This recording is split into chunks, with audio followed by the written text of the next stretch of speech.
संगवारी मला जोहार। अर्धनग्न होके नकटी गाँव वाले मन करने वाला है प्रोटेस्ट सीएम हाउस की। जी हाँ, एकदम आप मैं सही सुना तो काबर अब उन बोला थे कि बहुत हो गए पैदल यात्रा, बहुत हो गए घर से मिलना, बहुत हो गए घर से मिलना, कोशिश हमन करा था लेकिन कोई हमारे से मिलत नहीं है।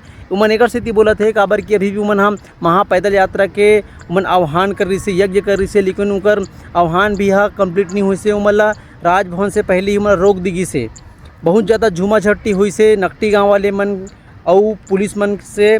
तो उमन मन से कुछ ना निकलत नहीं हल हा। उनकर मन के कहना है कि अब भैया बहुत ज़्यादा हो गए, अब हमन सीधा जाबो और अर्धनग्न होके सीएम हाउस के सामने हमन हम विरोध करबो कहा थे। और 15 दिन के अल्टीमेट दे, अगर 15 दिन में कुछ रिजल्ट नहीं निकल कि उनकर साथ का होने वाला है, पॉजिटिव न्यूज़ अगर नहीं कहा थे, अर्धनग्न होके बहुत बड़े प्रोटेस्ट करने वाला हन, ऐसे उमन खुद बोला था।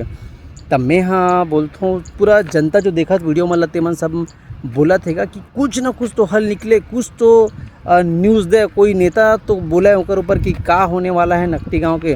अभी सब जन चुप्पी साधे, चाहे पक्ष विपक्ष मन तो का साथ है धीर भाई, है ना। अब देखो आगे चल के वो का होने वाला है। अब ये बहुत बड़ी न्यूज़ है कि अर्धनग्न होकर मन हाँ प्रोटेस्ट कर ही